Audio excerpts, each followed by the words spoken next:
일본에서 지옥 같은 유년 시절을 보내야 했던 외국 여성 20년 후 한국인이 되어 다시 일본 돌아갔더니 저는 일본에서 살다가 지금은 한국에 정착하게 되었는데요. 두 나라의 생활권을 경험한다는 건 일반적이진 않지만 저는 자연스레 두 나라 모두에서 생활해보게 되었습니다. 일단 제가 처음 살았던 곳은 일본이었는데요. 한국인 아빠는 일본에서 취업을 했고 일본 회사에서 엄마를 만난 것이기 때문에 사실상 저희 가족의 생활권은 일본이었거든요. 저는 부모님께 한국어와 일본어 모두를 배웠고 일본 초등학교에 들어가게 되었습니다. 제가 초등학교 입학 전에 부모님이 하셨던 말이 아직도 잊히지가 않네요. 우리 예쁜 딸 일본에서 살면서도 한국의 정체성을 잃지 않는 건 중요하지만 아직은 아빠가 한국인인 것을 밝히지 않는 게 좋을 것 같구나. 그때는 너무 어렸고 이게 무슨 의미인지 몰랐습니다. 그래서 그냥 부모님 두 분 다 일본인인 것처럼 하고 다녔던 것 같네요. 하지만 이런 제게도 일본 학교 생활은 정말 순탄치 않았습니다. 왜냐하면 저는 피부 혈관에 문제가 있어서 얼굴을 포함한 온몸에 빨간 발진이 있거든요. 그리고 저는 그냥 남들과 조금 다를 뿐이었는데 일본인 친구들은 제 피부를 굉장히 못마땅하게 생각하더군요. 여자아이들은 저를 투명인간 취급했고 이따금씩 저를 벌레 보듯 보기도 했어요. 그리고 남자아이들은 제게 짓궂은 장난을 일삼으며 저를 괴롭혔죠. 저는 일본어도 잘하고 성적도 좋았음에도 그저 피부가 조금 다르다는 이유로 왕따를 당하고 만 것이죠. 하지만 일본에는 나쁜 친구들만 있었던 건 아니었어요. 1년 동안이나 저를 잘 챙겨주고 제게 항상 친절한 미소만을 보내주던 일본인 친구 모모코가 있었거든요. 그녀는 제 유일한 친구였고 저는 저희가 꽤나 친하다고 생각했죠. 하지만 어느 날 저는 우연히 화장실에서 그녀의 충격적인 속내를 알게 되었습니다. 모모코가 다른 친구와 대화하는 걸 엿듣게 되었거든요. 모모코, 너처럼 인기도 많은 애가 왜 피부병에 걸린 더러운 애랑 같이 노는 거야? 나는 걔 피부만 보면 구역질이 나올 것 같아.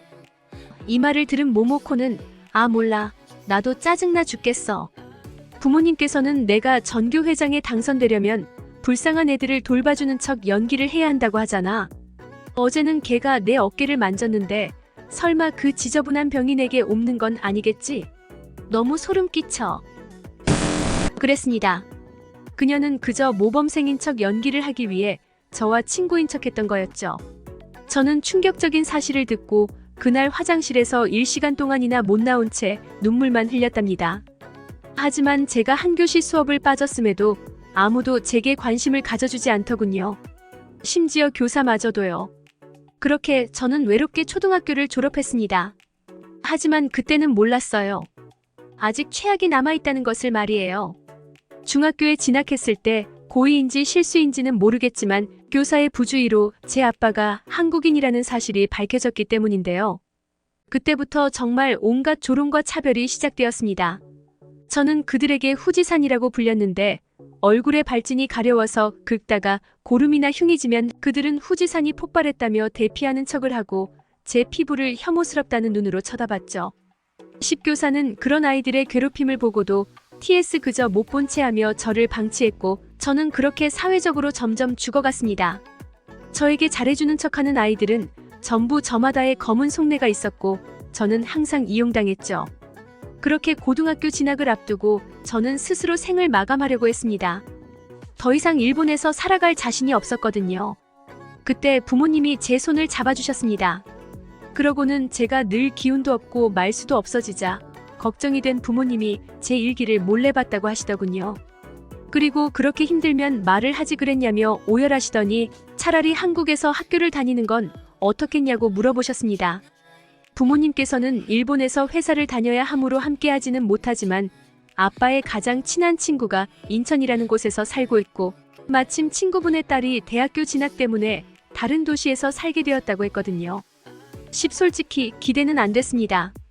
그때까지만 해도 일본인들은 한국을 가난한 국가쯤으로 생각했고 한국인들은 이유 없이 다른 사람들을 차별한다고 말해왔거든요. 그리고 아무리 착한 사람들이더라도 저처럼 피부병에 걸린 사람을 환대해줄 리도 없었죠.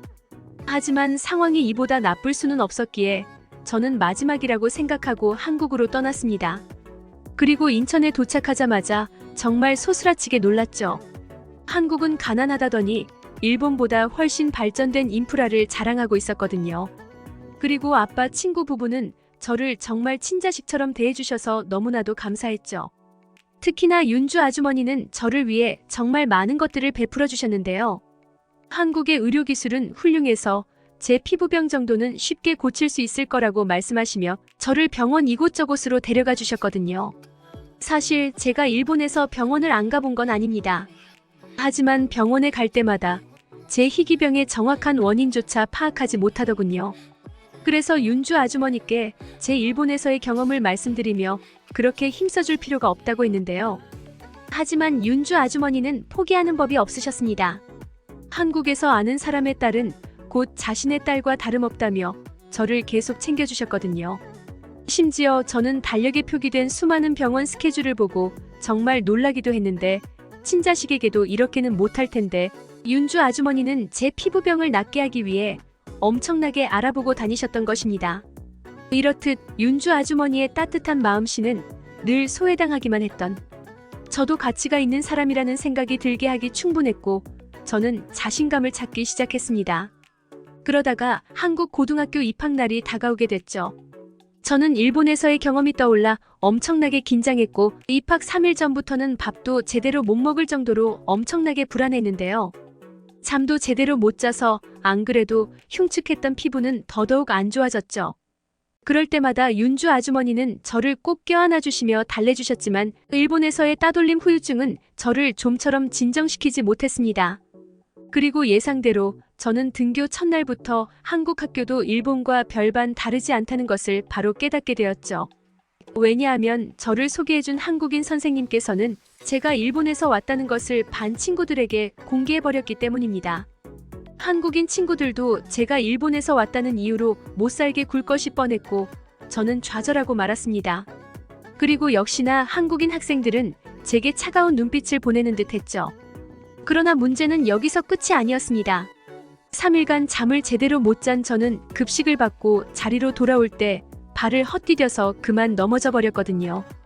당연히 바닥은 흩어진 음식물들로 난장판이 되었죠. 저는 더러워진 바닥을 청소하려고 허겁지겁 일어나려고 했지만 넘어지면서 발목을 다쳤는지 좀처럼 일어나지지가 않더군요. 상황이 이렇게 되니 저는 비참한 제 자신이 싫어져서 눈물이 나왔습니다. 그런데 이 모습을 본 한국인 친구들은 제게 충격적인 행동을 하기 시작했습니다.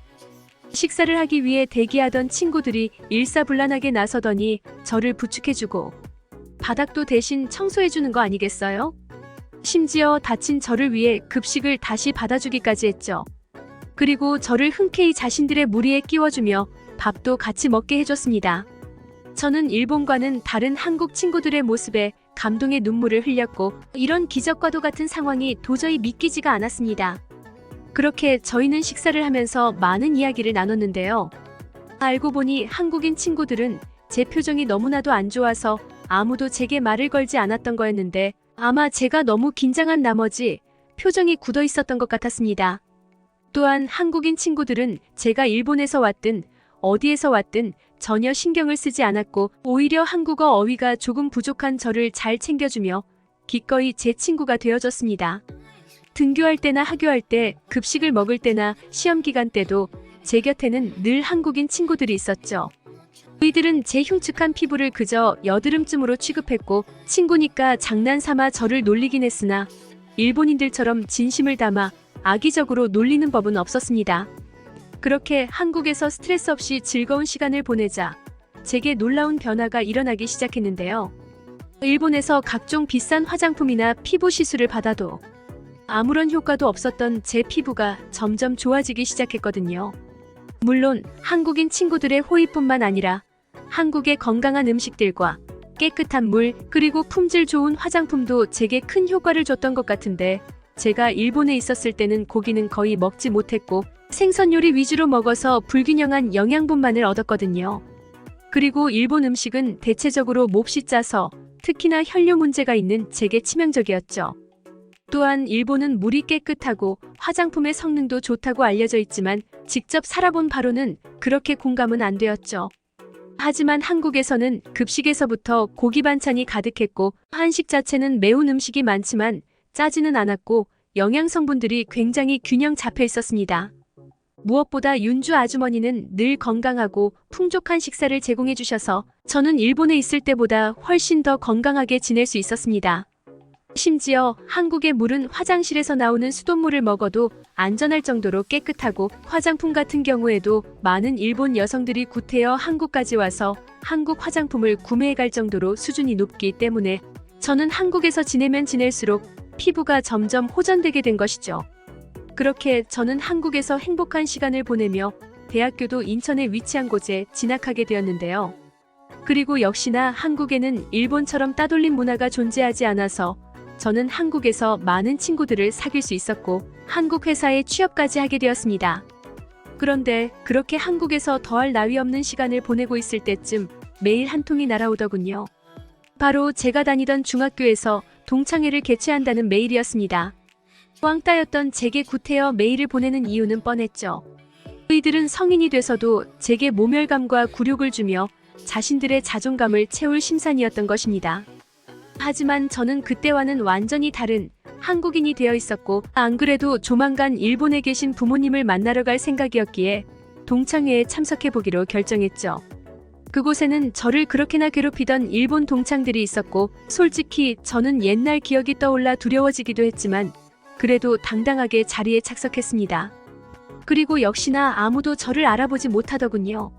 마침내 제 정체를 밝혔을 때는 모두가 눈이 휘둥그레져서 저를 쳐다봤는데요. 아직도 10여 년 전에 촌스러운 화장 그대로였던 일본 동창들과는 달리 저는 한국식 화장법을 배워서 그들보다는 훨씬 세련된 모습이었을 뿐만 아니라 피부도 웬만한 사람들보다 좋았거든요.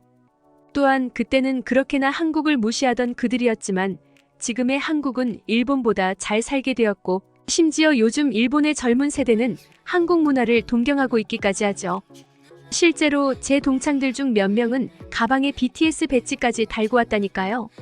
어쨌든 제가 한국 대학교를 졸업하고 한국 회사에 취직까지 했다고 말하자 옛날에 저를 그렇게나 혐오스럽게 쳐다봤던 몇 명은 이제는 저를 우러러보기 시작했고 일본 회사에 취직한 이들보다 훨씬 많은 월급을 받는 제 모습에 저를 죽일 듯이 괴롭혔던 동창들은 고개를 푹 숙인 채 좀처럼 얼굴을 들지 못하더군요. 이제 제가 그들보다 잘 나가게 되자 이들은 제 눈도 못 마주치는 거였습니다. 저는 일본인들의 이런 약한 자만을 괴롭히고 강한 자에게는 찍소리도 못하는 추잡한 모습에 질려버렸고 그렇게 술값을 제가 전부 계산하고 자리에서 일어났습니다. 이들과 대화할 가치를 못 느꼈거든요. 그렇게 부모님 집으로 가는 길에 저는 문득 어떤 생각을 하게 되었습니다. 한국에 오지 않았다면 이들이 저를 우러러볼 수나 있었을까요? 아마 저는 끝까지 이들에게 괴롭힘당해서 늘 기죽어 있고 비참한 삶을 살았겠죠. 하지만 한국인들은 제게 기적을 선물해줬고 이들에게 멋지게 복수할 기회를 줬습니다. 저는 한국이 너무나도 감사해졌고 역시 한국이야말로 제 조국이자 고향이라는 생각을 하며 한국이 자랑스러워졌습니다. 여러분들의 구독과 좋아요, 알림 설정은 영상 제작에 큰 힘이 됩니다. 듣기 주셔서 감사합니다. 오늘의 영상은 이게 전부입니다. 모두가 건강하길 바랍니다.